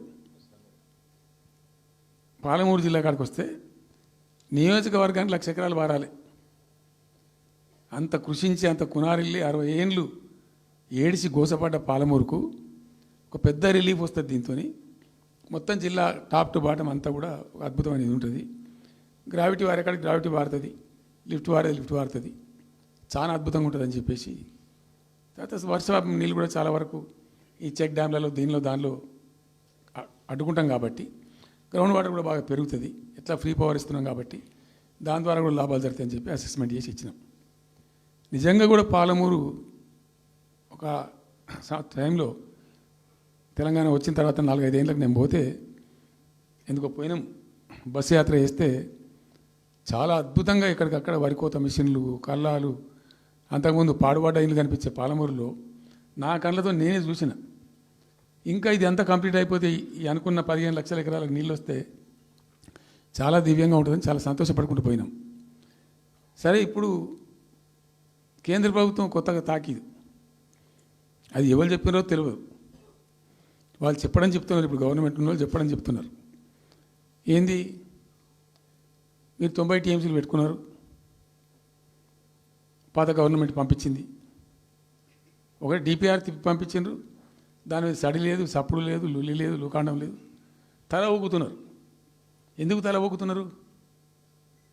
రాష్ట్ర ప్రయోజనాలు కాపాడడానికి లేకపోతే, రాష్ట్రానికి వచ్చిన నీళ్ళని కూడా కాపాడే స్థితి లేకపోతే ఇదేం దద్దమ్మ ప్రభుత్వం? ఇంత చేత కానీ ప్రభుత్వం ఉంటే ఎట్లా? నోరు లేని ప్రభుత్వం ఉంటే ఎట్లా? పెద్ద నోరు పెట్టుకొని పెద్ద గడబడి చేయాలి కదా. ఒక 10 టీఎంసీలు పోతేనే ఒక్కొక్క రాష్ట్రం ఎక్కడ దాకా పోయి కొట్లాడతారు. ఇవాళ మొత్తం డిపిఆర్ఏ పంపించి ప్రాజెక్ట్ని ఆగం చేసే పరిస్థితి వస్తే సప్పుడు లేదు ఒకటి. రెండవది, ఇప్పుడేం చేసిండ్రు? ఇరిగేషన్ మంత్రికి లెటర్ రాసిండు. వాడు చెప్పిండా చెప్పలేదా భగవంతుని గారికి 45 టీఎంసీలు ఇవ్వండి మాకు అనుమతి అని చెప్పి. ఎట్లా రాస్తావు నాకు అర్థం కాదు. నువ్వు ఏ ముఖం పెట్టుకొని రాస్తావు? ఇదో ప్రభుత్వమా? అంటే ఉన్న వస్త్రానికి పోతే అనవస్త్రం పోయింది అన్నట్టు ఉన్నది కూడా కొట్టుకుంటారు ఎవడన్నా? ఎవరై నీళ్ళు అవి? ఆల్రెడీ బచావ్ ట్రిబ్యునల్ తీర్మానంలో ఇచ్చింది. దాన్ని కర్ణాటక వాడుతుంది, అటు మహారాష్ట్ర వాడుతుంది. వాళ్ళ లెక్కల్లో చూపెడుతున్నారు వాళ్ళు. ఆల్మట్టి డ్యాంలో వినియోగంలో చూపెడుతున్నారు వాళ్ళు. మాకు వచ్చిన 21 టీఎంసీ మేము ఇక్కడ వాడుతున్నామని చెప్పి. ఆ 2 ఎగువ రాష్ట్రాలు వాడుతుంటే ఇక్కడ వచ్చి మనకు వచ్చినటువంటిది బాజాప్తా, అది కూడా ట్రిబ్యునలే కదా. బచావత్ కూడా ట్రిబ్యునలే కదా. ఆ ట్రిబ్యునల్ తీర్పు ద్వారా వచ్చిన 45 టీఎంసీలు నువ్వు ఎందుకు ఆపుతున్నావు ఇప్పుడు? ఇదో రాష్ట్ర ప్రభుత్వమా? అసలు ప్రభుత్వం ఉందా? నిద్రపోతున్నారా? ఇంతసేపు రియల్ ఎస్టేట్ దందా తప్ప ఇంకోటి లేదా? ఇల్టు భూములు ఎట్లా అమ్ముదాం, పల్టు భూములు ఎట్లా అమ్ముదాం, ఆ భూములు ఎట్లా దెబ్బ పెడదాం, ఇంకెంత కమిషన్ కొడదాం, ఇది తప్ప రాష్ట్ర ప్రయోజనాలు, నీళ్లు, రైతులు, మనుషులు లేరా? ప్రాజెక్టులు ఎందుకు 2 నెలల నుంచి ₹1 పెట్టలే? ఎందుకు ఒక తట్టడి మట్టి తీయలే? ఎవరు నిరోధించింది మిమ్మల్ని? ఎవరు అడ్డుపడ్డారు మీకు? ఎవరు కట్టేసారు మీ కాళ్ళను? అటు పైసా పనిచేయరు, నిష్క్రియాపరత్వంగా ఉంటారు. డిపిఆర్ పంపిస్తే సపోర్ట్ చేయరు. ఇలా చివరికి 45 టీఎంసీ అని రాస్తారు. అంటే ఏం కాబోతుంది? ఎవరో ఒత్తిడి ఉంది దీని వెనుక? ఏం కుట్ర దాగి ఉంది ఇది? 2 ఏళ్ళ నుంచి నేను మౌనం పాటించి చూసుకుంటూ వస్తున్నాం. తప్పని పరిస్థితి నేను బయలుదేరినప్పుడు తప్పదు. అటు కేంద్రాన్ని ఎక్స్పోజ్ చేస్తాం, ఇటు రాష్ట్రాన్ని ఎండగడతాం ప్రజల మధ్యలో ఖచ్చితంగా. ఇలా మొత్తం విస్తారంగా మాట్లాడినాం, చర్చించినాం. చాలా పెద్ద ప్రజా ఉద్యమాన్ని శ్రీకారం చుడతాం. కంపల్సరీ పాలమూరు, రంగారెడ్డి, నల్లగొండ జిల్లాలలో గ్రామాన దానికి పోస్టర్ డిజైన్ అవుతుంది, కరపత్రం డిజైన్ అవుతుంది. ప్రజా ఉద్యమాలు చేస్తాం, పెద్ద బహిరంగ సభలు పెడతాం. నేను స్వయంగా అటెండ్ అవుతున్న బహిరంగ సభలకు. ప్రజాక్షేత్రంలో ఈ ప్రభుత్వం యొక్క నిష్క్రియాపరత్వాన్ని ఎండగడతాం. ఇప్పుడు వాయిస్ అయితే తెలంగాణకు, మరి తెలంగాణకు ఉన్న ప్రభుత్వం మాట్లాడకపోతే ఇంకెవరు మాట్లాడాలా? మాకు 2 బాధ్యతలని, ఒకటి తెలంగాణ తెచ్చిన పార్టీగా, రెండవది ప్రధాన ప్రతిపక్షంగా కూడా కంపల్సరీ మా డ్యూటీ మేము చేయాలి. అందుకోసం గాను వీళ్ళు ఏదో తమాషకు మేము అదొకటి ఇదొకటి అడ్డం పొడుగు మాట్లాడి, కిరికిరి మాటలు మాట్లాడి, ఈ కారు కూతలు కూసి ఏదో చేస్తామనుకుంటే నడవదిగా. ఈ ఏళ్ళ దాకా వేరే కథ, రేపటి నుంచి వేరే తోలు తీస్తాం ఎక్కడికక్కడ. ప్రజలు ఖచ్చితంగా ఎక్కడికక్కడ నిలబెట్టే ప్రయత్నం చేస్తాం. అడుగున చెక్ చేస్తాం, ప్రతి విషయంలో చెక్ చేస్తాం. Sufficient time we have given. మేము తొందరపడి మేము ఎందుకు కన్నెర్రి అయ్యి మా ప్రభుత్వం పోయింది వీళ్ళు వచ్చింది అనేటువంటి ఒక పిచ్చి అయ్యి అట్లా మేము చేయలే, అటువంటి వాడికి పోలే. ఇష్యూల మీద పోరాడుతున్నాం, ఒకే ఫీజు రియంబర్స్ మీద పోరాడుతున్నాం, ఇంకోటి పోరాడుతున్నాం. రకరకాల భూదందాల మీద, దోపిడీ మీద, లగచర్ల మీద, గిగచర్ల మీద పోరాడుతున్నాం. పార్టీ కొట్లాడుతున్నది, తప్పకుండా తప్పదు కాబట్టి కొట్లాడుతాం. ఇప్పుడు మొత్తం మొదటికే ముప్పొచ్చే పరిస్థితి ఉంది. అటు గోదావరి మీద అరాకిరి చేసి చంద్రబాబు నాయుడు, ఏపీ ప్రభుత్వం నల్లమల సాగరు, ఈ సాగరు, ఆ సాగరు, అటు గోదావరి దోపిడీ జరుగుతూ ఉంటే దాని మీద సప్పులు లేదు. ఇటు కృష్ణలో ఇంత ఘోరంగా పాలమూరు ఎత్తిపోతల మీద దీని మీద సప్పులు లేదు. మరి ఎవరి ప్రయోజనాల కోసం ఉన్నట్టు రాష్ట్ర ప్రభుత్వం? ఏం చేయడానికి ఉన్నట్టు? ఏం జరుగుతున్నట్టు రాష్ట్రంలో? కాబట్టి ఎట్టి పరిస్థితుల్లో నేనే స్వయంగా రంగంలో దిగాలనుకున్నా. దినం ఈరోజు డిసిషన్ అయిపోయింది. 2-3 రోజులలో, 2-3-4 రోజులలో, రాబోయే 3-4 డేస్లో ఆయా జిల్లాల నాయకులతో సమావేశమై ఖచ్చితంగా చాలా పెద్ద ఎత్తున అక్కడ గ్రామానికి డప్పు కొడతాం, మొత్తం సభలు పెడతాం, కవులు గాయకులు కళాకారులు అందరినీ తట్టి లేపుతాం. మీ పత్రికా విలేకరులను కూడా రిక్వెస్ట్ చేస్తాం, అక్కడ జరిగే అన్యాయాన్ని, ప్రజలకు జరిగేటువంటి అన్యాయాన్ని, ఈ జలదోపిని అరికట్టాలని ఈ కేంద్ర ప్రభుత్వం అవలంబిస్తున్న విధానాన్ని కూడా తప్పకుండా చేస్తాం. ఇన్ని రోజులు ఒక రకంగా పోయినాం, కానీ తప్పేటట్లేదు. ఇప్పుడు ఎవరితోనైనా సరే కొట్లాడతాం, తెలంగాణ కోసం భయపడం, యాందాకాని పోతాం, ఈ కొండ మీద గోపైనా సరే కొట్లాడతాం, తప్ప ఇడిచిపెట్టాం. ఇక్కడ ఏమి ముఖాలు చూసేది కానీ ఇంకోటి కానీ నైసిటీస్ ఏమి లేవు. There is no nicety at all. Will fight, డెఫినెట్గా ఫైట్ చేస్తాం. ఎందుకంటే రక్షించుకోవాలి, రాష్ట్రం యొక్క హక్కులు రక్షించుకోవాలి, నీళ్ళు రక్షించుకోవాలి, రాష్ట్ర ప్రజల ప్రయోజనాలు రక్షించుకోవాలి.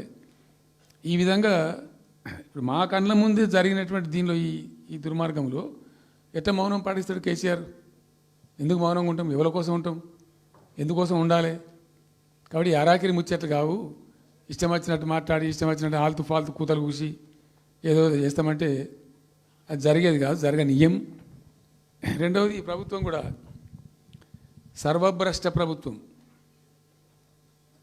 సర్వముల భ్రష్టమైంది. మేము చెప్తా, బీజేపీ కథ కూడా చెప్తా. ఎందుకు చెప్పా? డెఫినెట్గా చెప్తాం. అరే నువ్వు మా ఇంట్లోకి వచ్చి మాకు దోసుకపోతా అని ఊరుకుంటామే? నాకు అర్థం ఎవరైతుంది? ఏమైనా ఉండొచ్చు కాక, ఏమైనా ఉండకపోవచ్చు కాక, నీ జేబులో చేపెట్టి పైసలు కూర్చుకుంటా అంటే ఊరుకుంటామా? శాతరాన్ని కడికైతే కొట్లాడతాం కదా. యాక్చువల్లీ ఒక పద్ధతిలో ఈ రాష్ట్రం ఒక క్రమ పద్ధతిలో మంచిగా ముందుకు పోతూ ఉంటుంది. సంక్షేమం విషయంలో కానీ, అభివృద్ధి విషయంలో కానీ, పారిశ్రామికీకరణలో కానీ, ఐటీ రంగంలో కానీ, క్రైమ్ తగ్గించడంలో కానీ, లా అండ్ ఆర్డర్ మెయింటైన్ చేయడంలో కానీ ఒక మంచి పద్ధతిలో పోతూ ఉంది. ఇవాళ ఏందండి, జంట నగరాలలో పట్టభాగాలు నడి రోడ్డు మీద హత్యలు జరుగుతున్నాయి, అడిగే దిక్కు లేదు. మానభంగాలు జరుగుతున్నాయి, రేపులు జరుగుతున్నాయి.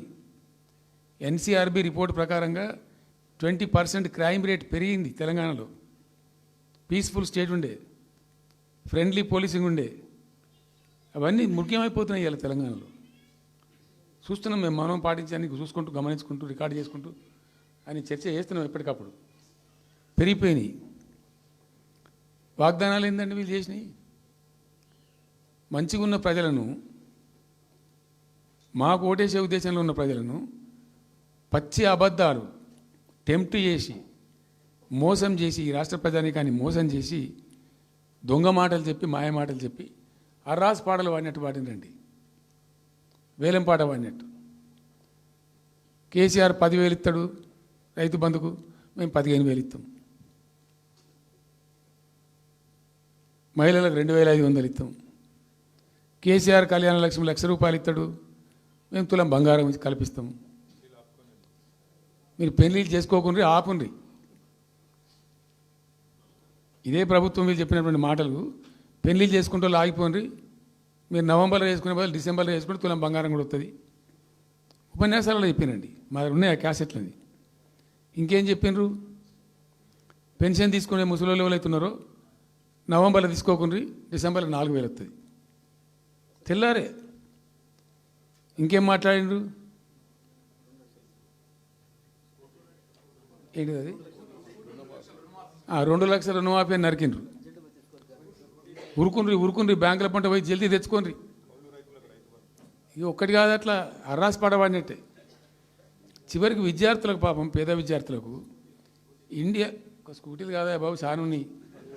శాంతాడంత లిస్ట్ 420 హామీలని చాలా ఉన్నాయి. నేను కొన్ని హైలైట్ చేసి చెప్తున్నాను. అంటే టెంప్ట్ చేయడంలో, ఫర్ ఎగ్జాంపుల్ ఇప్పుడు ఇండియా మొత్తంలో ఎక్కడ ఏరండి, మేము మొత్తం కూడా 100% సమ్మిళితమైన అభివృద్ధితో మేము ముందుకు పోయినాం. ఇట్లా ఏకపక్షంగా ఏకోన్ముఖంగా పోలే. మేము ఆల్ ఫ్రంట్స్ కవర్ చేయాలని చూసినాం. పేద పిల్లలు ఉంటారు, వాళ్ళకి పాపం విదేశీ విద్య లేక సీట్ వస్తుంది, చదువుకోవాలని ఆశపడతారు, పోలేరు. వ్యక్తిగతంగా మమ్మల్ని అంటే మేము పార్టీగతంగానో వ్యక్తిగతంగానో చేసేది కొంతమేరకు, పాలసీగానే ఎందుకు చేయకూడదని చెప్పి ఆలోచించి 20 లక్షల రూపాయలు ఇచ్చింది. ఎస్సీ ఎస్టీ పిల్లలు పోతే వాళ్ళకి అంబేద్కర్ పేరుని పెట్టినాం. బీసీ అబ్బాయిలు అమ్మాయిలు పోతే వాళ్ళకు జ్యోతిబా పూలే అని పేరు పెట్టినాం. రకరకాలుగా మొత్తం మీద వాళ్ళకి 20 లక్షల రూపాయలు ఇచ్చినాం. అంటే ఎట్లాంటి ఇష్టం వచ్చినట్టు అది కూడా పెంచుతాం. కేసీఆర్ 10 లక్షలు ఇస్తాం, మేము 12 లక్షలు ఇస్తాం దళిత బంధు. ఇట్లా ఎన్నండి ఇష్టం వచ్చిన అంటే నోటికి మొక్కాలిగా. అది కూడా 100 రోజుల లోపలనే ఇస్తాం. ఆ కార్డులు వంచుడు, సంతకాలు పెట్టి బాండ్ సంతకాలని ఇంటింటి కార్డులు వంచి మొత్తం చెడగోపం పెట్టారు. దిక్కుమాలిన దరిద్రం అంతా నెత్తిన పెట్టి కంప్లీట్ ప్రజలను టెంప్ట్ చేసి ఇలా వడ్లు కొంటలేరండి. సన్నాలు మొత్తం వడ్ల ప్రతి ధాన్యానికి లిస్టు, పెద్ద లిస్టు, శాంతాడంత లిస్టు. ఇక కందులకింత, మినుములకింత, పసుపుకింత, పప్పుకింత, మొక్కజొన్నకింత, అన్నిటికీ 500 బోనస్. అన్నిటికీ ఏమి దేనికి దిక్కు లేదు. పత్తి కొనే దిక్కు లేదు, వడ్లు కొనే దిక్కు లేదు. ప్రైవేట్గా అమ్ముకుంటారు, దోపిడికి గురి అమ్ముకుంటారు పాపం. ఏడ్చుకుంటూ కన్ననీళ్ళు కుక్కుంటారు. చివరికి వస్తే యూరియా సప్లై చేసే తెలివితేటలు లేవానండి. మా గవర్నమెంట్ ఉన్నప్పుడు రైతులు గ్రామాలలో ఒక ఆటో రిక్షాని డబ్బులు ఇచ్చి 10 బస్తాలు తెచ్చి బాబు అంటే తెచ్చి ఎడ పడేసిపోతుండే వాడు పొలం కాడ. ఇవాళ రైతులు రోజుల తరబడి, గంటల తరబడి చెప్పులు పెట్టి, బీఆర్ఎస్ లేకముందు చెప్పుల లైన్లు ఉండే, బీఆర్ఎస్ ఉన్న రోజులు చెప్పుల లైన్లు మాయమైనవి. మళ్ళీ ఇప్పుడు కాంగ్రెస్ రాగానే మళ్ళీ ఇప్పుడు చెప్పుల లైన్లు స్టార్ట్ అయిపోయినాయి వరుస పెట్టి.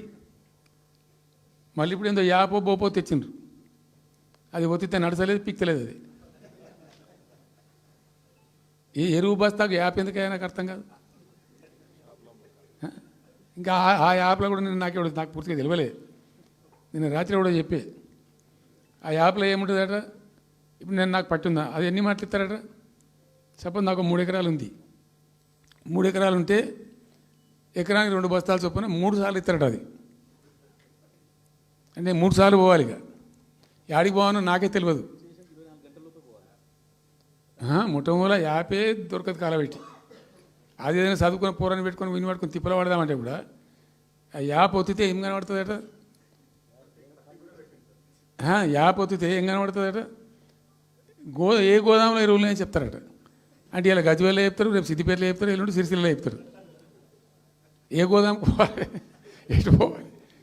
ఇంతకన్నా జోక్ ఉంటుందా. రైతులకు మండల కేంద్రంలో ఎరువుల దుకాణం ఉంటుంది, తప్పితే వాళ్ళ తాలూకా కేంద్రంలో ఉంటుంది ఎక్కువ. అది సాగుకారు ఉంటాడు, ఇచ్చేటోడు ఉంటాడు, అప్పిచ్చేటోడు ఉంటాడు.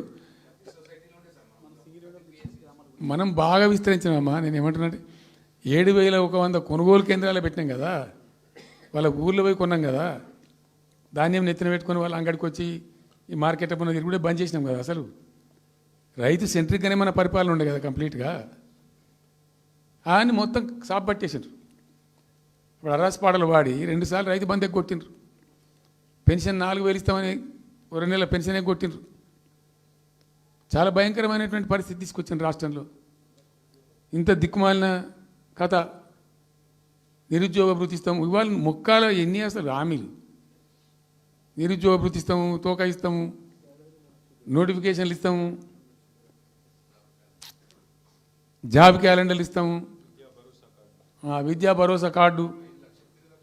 ఇక వాడు చూసి అడ్డం పడి ఆయన ఓటేసారు జనం. ఇప్పుడు జరిగింది ఏంది, టెంప్ట్ అయిపోయినారు. ఏమైందంటే యాక్చువల్లీ ఫ్యాక్ట్ ఏంటంటే ఇదే తెలంగాణ భవన్లో ఎన్నికలకు పోతున్నాం 2014.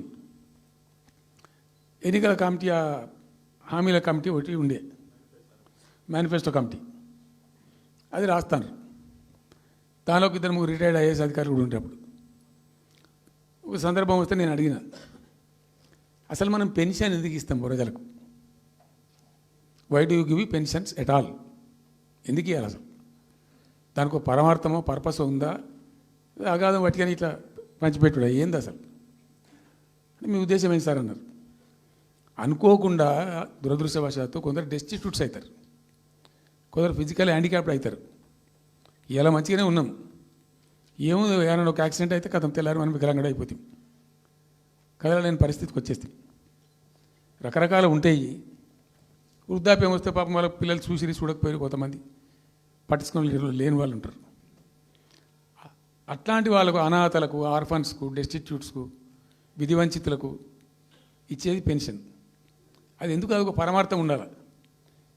వాళ్ళు బిర్యానీ తినకున్నా పెద్ద గందరగోళం లేకున్నా కనీసం 2 పూటలు పప్పు పచ్చిపులిసింది అన్నం తిని వాంజాల వాడు పండుకుంటట్టు ఉండన్న ఆ మేరకు ఇవ్వండి అని చెప్పినాం. అప్పుడు ఒక ఆయన గోయల్ సాబ్ అని ఉండే ఐఏఎస్ ఆఫీసర్. ఆయన ఉప్పుకింత పప్పుకింత అని అన్ని రేట్లు లెక్కబెట్టి 670 రూపాయలు ఇస్తే సరిపోతుంది సార్ అన్నాడు. నేను గావాలకి ఇచ్చేదానికి కోసి చేయన్న ఒక 1000 రూపీస్ పెట్టు, పెద్ద కథ ఎందుకు అని 1000 చేసాం. దేనికన్నా కానీ 1000 రూపీస్ చేసినాం ఫస్ట్. సెకండ్ టర్మ్ నేను ప్రకటించిన, మళ్ళీ మేము గెలిపించుకొని ఈసారి గెలిస్తే వెంటనే 2000 రూపీస్ చేస్తామని చెప్పాను.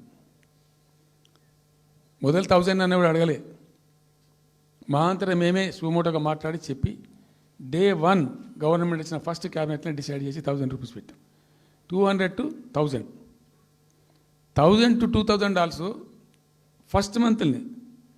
సెకండ్ టర్మ్లో మా గవర్నమెంట్ వస్తే ఫస్ట్ మంతే, ఏ మంత్లో గవర్నమెంట్ వచ్చినా అదే మంత్లో 2000 రూపీస్ చేసినాం, జనానికి అందించినాం. జనం కూడా ఏమనుకున్నారు, కేసీఆర్ 2 అన్నప్పుడు 4 అన్నట్టుగా ఇస్తాడు కావచ్చు.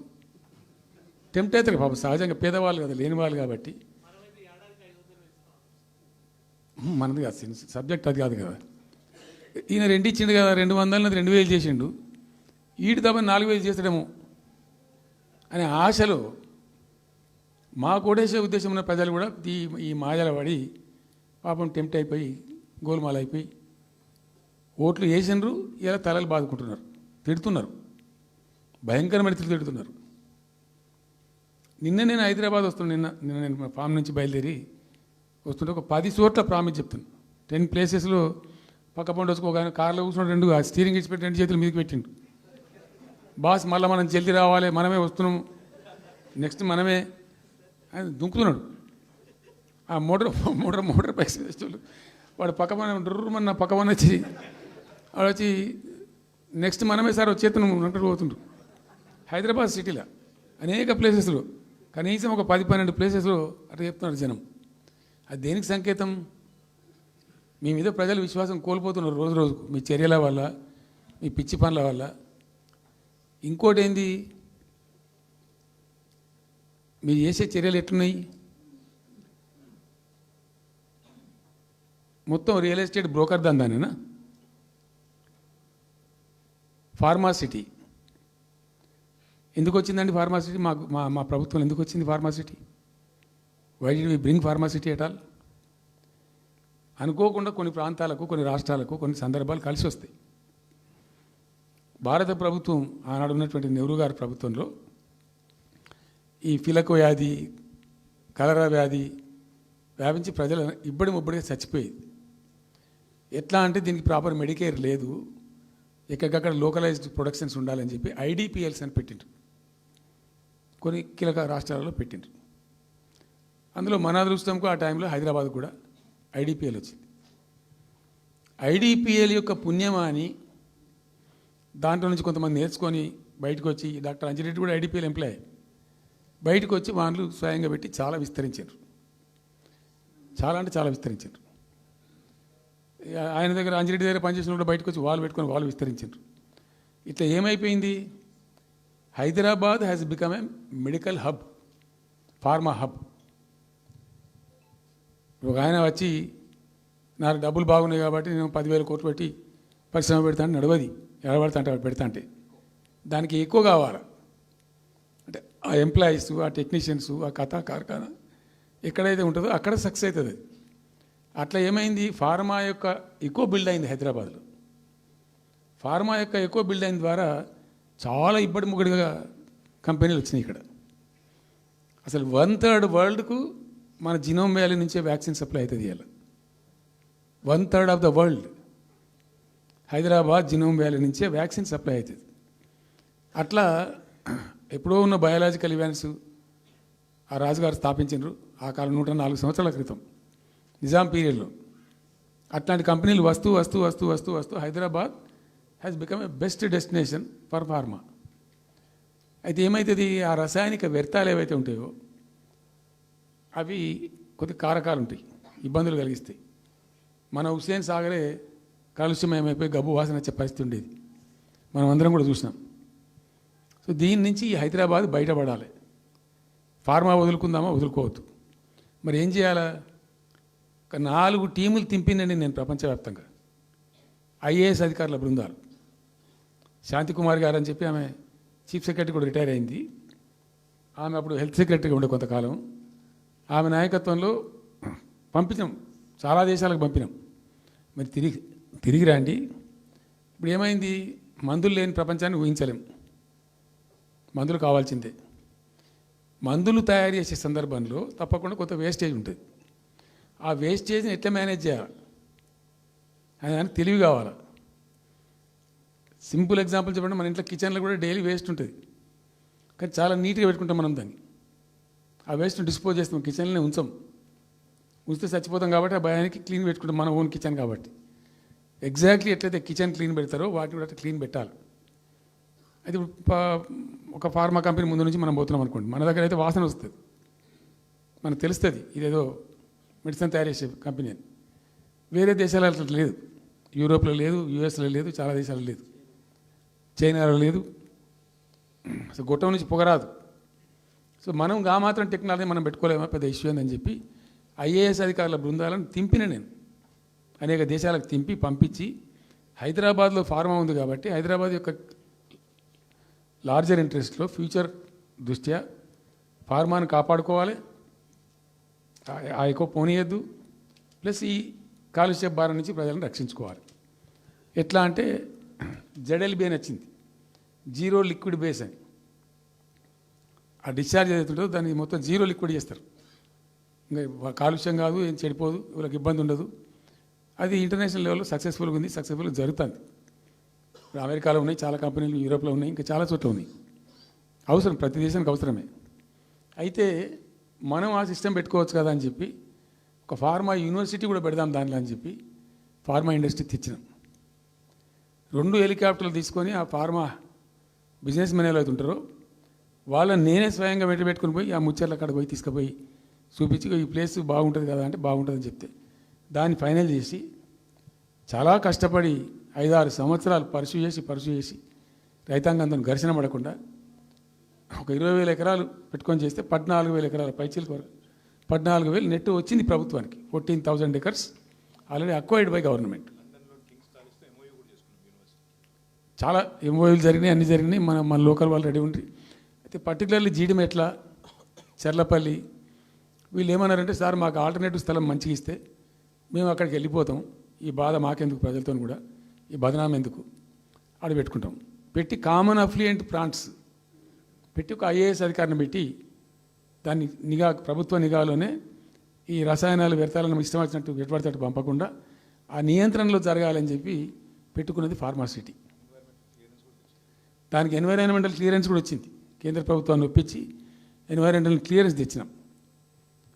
హైదరాబాద్ మొత్తం ఫార్మాను ఒకటే దగ్గర తీసుకుపోయి పెట్టాలి, అక్కడ ఫార్మా సిటీ కట్టాలి, అక్కడ పనిచేసే ఎంప్లాయీస్ కూడా పొద్దాకి ఇటు అటు తిరిగేటువంటి అవసరం లేకుండా మంచిగా బ్రహ్మాండమైన సిటీ రావాలి, వచ్చే సిటీకి కావాల్సినటువంటి ఆల్ ఇన్ఫ్రాస్ట్రక్చర్ రావాలి అని చైనాలో నేను చైనా పోయినప్పుడు చూసినట్టు అది 70,000 ఎకరాలు వాళ్ళది, చాలా హ్యూజ్ ఫ్యాక్ట్. మనకి ఒక 20,000 acres అయితే మస్తు అవుతుందని చెప్పి మేము తీసుకొని చేసినాం. మెడికల్ కాలేజ్ కూడా మంజూరు చేసినాం ఆ పక్కనే, వీటన్నిటి దృష్ట్యా పెట్టుకొని.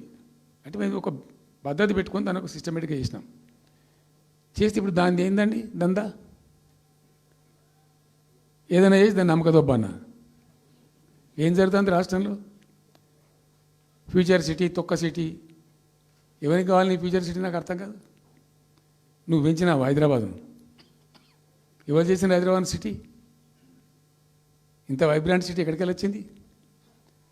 400 సంవత్సరాల చరిత్రతోని దీనికంతా ఒకటి బోధి జరిగి ఆటోమేటిక్గా పెద్ద సిటీ అయింది. అట్లా అన్నీ కావు, అందరికి కావు. ఎన్ని రాష్ట్రాలకు ఉన్నాయండి? బెంగాల్ కలకత్తా ఉంది, మహారాష్ట్రకి ముంబై ఉంది, మనకు హైదరాబాద్ ఉంది, కర్ణాటకకు బెంగళూరు ఉంది, తమిళనాడుకు మద్రాసు ఉంది, ఢిల్లీ కోర్స్ ఢిల్లీ. వేరే రాష్ట్రాలకు లేవు కదా, 28 రాష్ట్రాలకు ఉండయి. సో ఇంత మహానగరం నిర్మితమైంది. ఈ నగరం యొక్క భవిష్యత్తును దృష్టిలో పెట్టుకొని పెట్టిందే ఫార్మాసిటీ. ఈ సిటీ మొత్తం గబ్బులు వేసిపోవాలి ఇక్కడ దాంతో, నువ్వు తీసుకుపోయాలి ఫ్యూచర్ సిటీ, తోక సిటీ. ఏందన్నట్టు ఇది? అన్ని దిక్కుమాలిన పాలసీలు, రియల్ ఎస్టేట్ బ్రోకర్ దందా తప్పితే ఇంకోటి లేదు. అన్నీ అవే కనబడతాయి మనకు. మీరు పరిశీలనగా చూస్తే, పూర్తిగా చూస్తే అసలు చాలా గందరగోళం. గురుకుల పాఠశాల విద్యార్థులు చచ్చిపోతారండి. ఇప్పటికి 120 మంది విద్యార్థులు చచ్చిపోయారు. గంత నియంత్రణ లేదా? గంత తెలివి లేదా? ఒక గట్టి అధికారిని పెట్టి గట్టి చర్య తీసుకోరాదా? ఏందో చేస్తాము, నీ ఫ్యూచర్ సిటీ తోక సిటీ ఈ పోరగాళ్ళని చేస్తారు. తర్వాత ఫార్మా సిటీలో ఆ ల్యాండ్ అక్వైర్ చేసినప్పుడు కండిషన్ ఏంటంటే ఓన్లీ ఫార్మా సిటీకి మాత్రమే వాడతాము. Conditional land acquisition. హైకోర్టులో కేసు ఉంది. హైకోర్టులో ఈ ప్రభుత్వం ఏం చెప్తుంది? లేదు ఫార్మా సిటీ ఉంటుంది. మళ్ళీ ఆడ 3,000 ఎకరాల్లో వాడేవాడు అంబాయినా సల్మాన్ ఖానా ఎవడో బొంతారను పెడతారు. ఈ జూ పార్క్ కొంచెం ఆడబెడతారట. ఎందుకు? జూ పార్క్ అమ్ముకతోపడానిక? ఏం జరుగుతుంది ఈ రాష్ట్రంలో అసలు? మేము ఇటువంటి చిల్లర పనులు చేయలేదే మేము ఉన్నప్పుడు. ఇంత దుర్మార్గమైన కార్యక్రమాలు చేయలేదే. ఇది ఎక్కడ దిక్కుమాలిన దందా? ఏం జరుగుతుంది అసలు? ఏం చేయదలుచుకున్నారు ఈ రాష్ట్రాన్ని? ఇదేం పోతున్న. సో ఇట్లా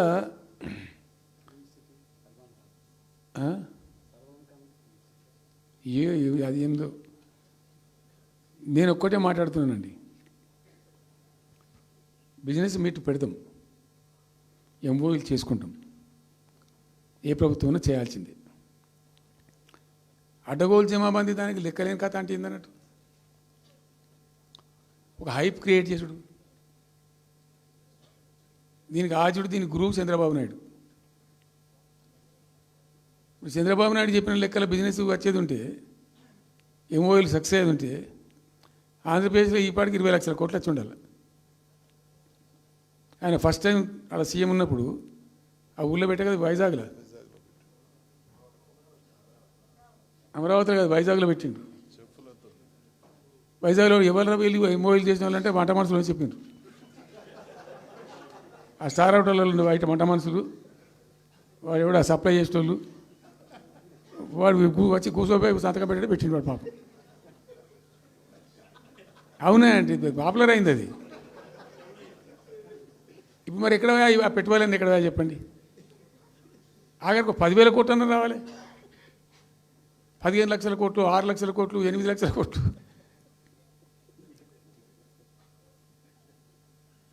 అయితే అప్పుడు తమాషా జరిగింది.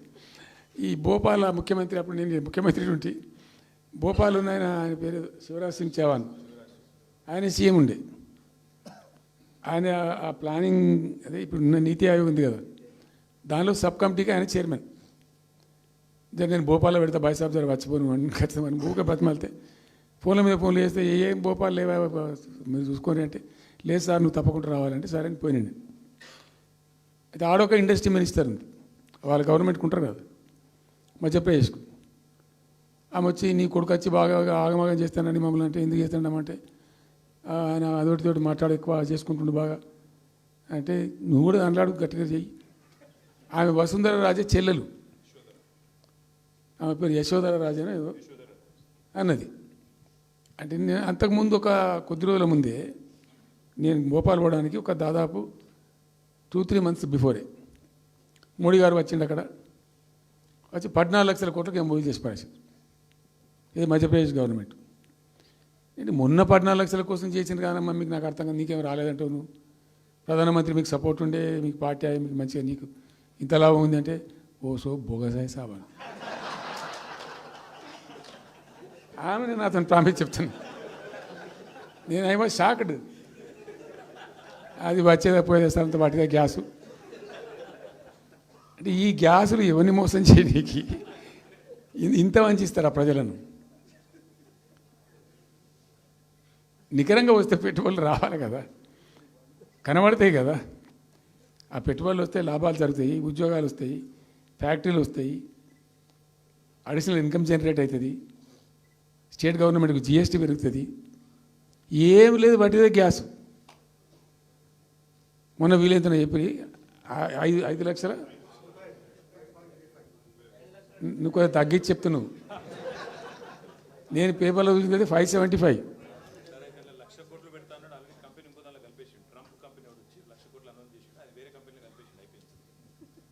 ఇట్లా ఇది ఏమి ట్రంప్ ఓడికి ఇంపి ఇదంతా ఏం పంచాయతీ? ఇట్లా ఇట్లా ఈ ఈ మోసాలు చేసి ప్రజలను ఎంతకాలం పంచిస్తారు? రియల్గా కాంక్రీట్ టర్మ్స్లో రియల్గా రావాలి, కృషి చేస్తే నిజంగా తండ్రాడాలి.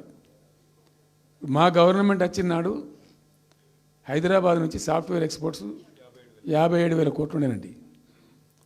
మేము దాన్ని 2,47,000 దాకా తీసుకుపోయినాం.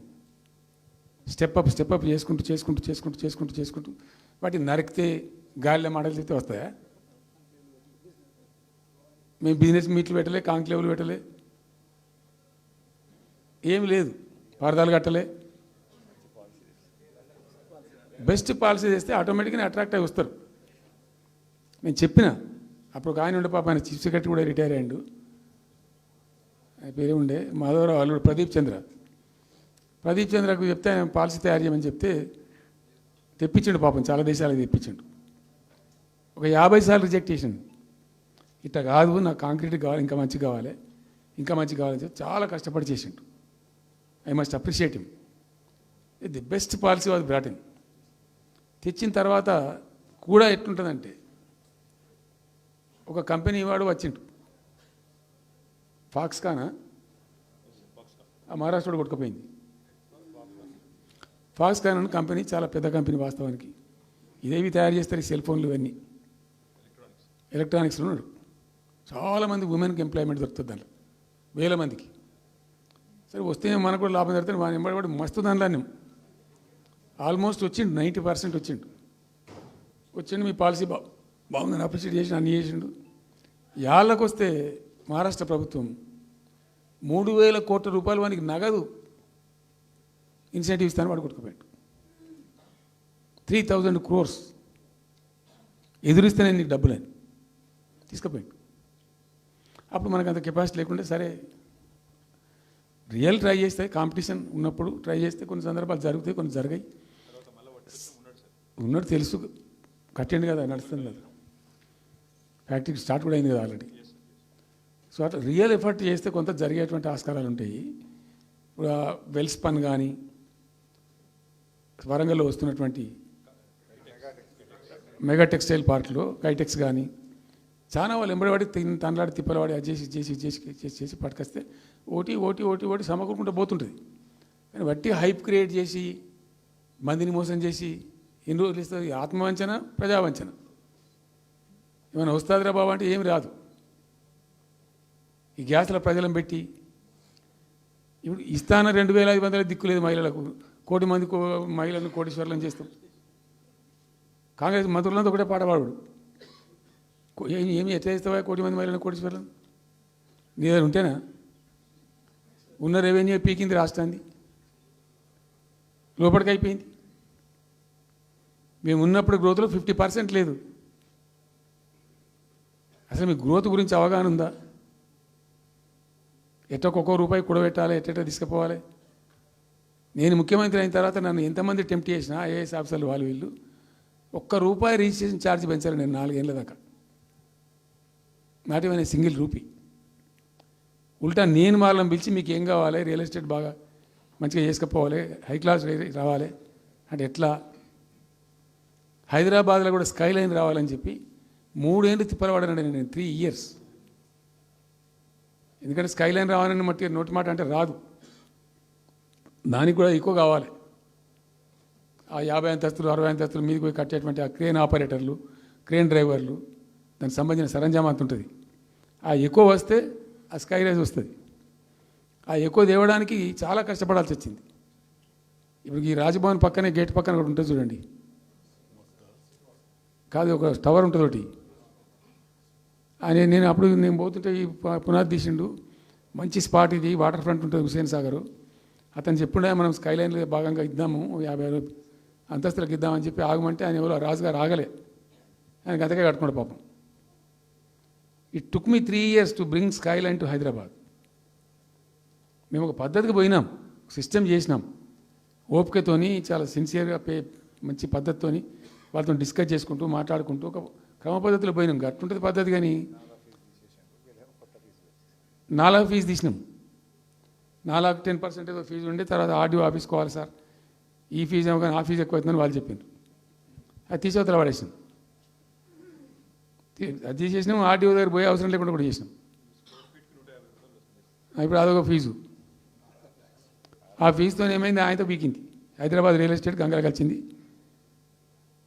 మేమేమో ఆనాడు నిజంగా చెప్తున్నా, చాలా సంతోషంగా చెప్తున్నాను నేను, భూముల ధరలు పెంచినాం తెలంగాణలో.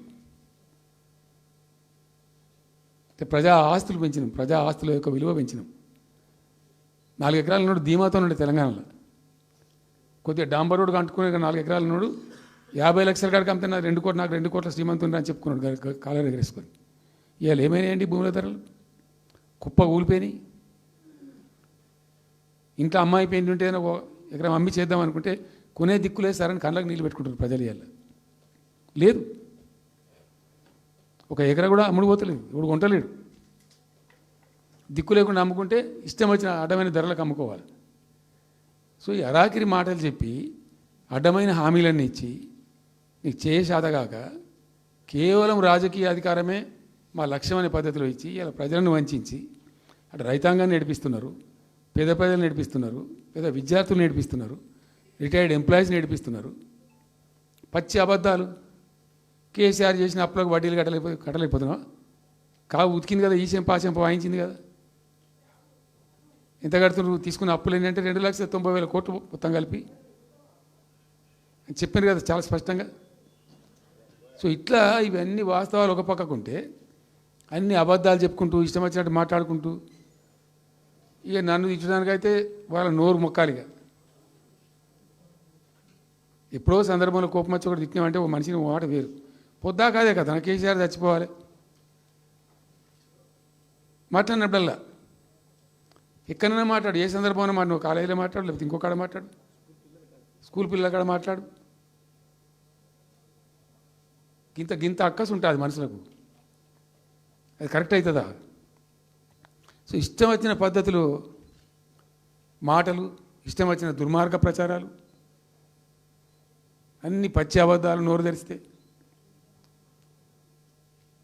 రియాలిటీ వేరుంది, జరుగుతున్నది వేరున్నది, అన్ని రికార్డ్ అవుతున్నాయి, ప్రజల్లో అన్ని గమనిస్తున్నారు. సో కాబట్టి ఏదేమైనప్పటికీ పాలమూరు రంగారెడ్డి ఎత్తిపోతల పథకం విషయంలో ఎట్టి పరిస్థితుల్లో రాజీ పడం. ఈ ప్రభుత్వాన్ని నిద్రపోనీయం, కేంద్ర ప్రభుత్వాన్ని కూడా నిద్రపోనీయం. మా హక్కుల పరిరక్షణకు ఒక డ్రాప్ తక్కువైనా కూడా at any cost, at whatever cost, TRS పుట్టిందే తెలంగాణ ప్రజల కోసం. తెలంగాణ ప్రజలకు ఒక నొక్కు పడుతుంటే మౌనం పాటించలేం. మీరు ఏం ఊరుకో ఏం చేసుకో. నాకు ఇన్ఫర్మేషన్ వచ్చింది, మీటింగ్ జరుగుతుంటే మరి 4 గంటలకు అయిపోవాలి లెక్క ప్రకారం. It was extended. 5 గంటలకే ఉత్తమ్ కుమార్ రెడ్డి ప్రెస్ మీట్ పెట్టిండు. మీకు కూడా వచ్చి ఉంటుంది ఇన్విటేషన్. ఎందుకు కేసీఆర్ కాగానే మనం ఇంకొక వరుస మళ్ళీ మురగాలి చిట్ చాటు, అది కూడా ఎందుకు మొరగడానికి? ఆ మొరుగుడుకు వాల్యూ ఉంటుంది. So thank you so much. ఈరోజు నేను ఏమంటున్నాను, మీతో ఒక request, Rahul, don't be hasty. ఇవాళ I'm only restrict my self to Palamuru ఎత్తిపోతల పథకం. అది డైల్యూట్ అవుతుంది కాబట్టి ఇలా చెప్పాను. నేను ఉంటున్నా, మీకు అందుబాటులో ఉంటుందిగా. I'm on the field now. కాబట్టి మీకు please here me. You have to excuse me today. దానికే నేను రిస్ట్రిక్ట్ అవుతాను. ఇవాళ any question, 100 questions you put me, I will give you answer tomorrow or day after, any time. Thank you.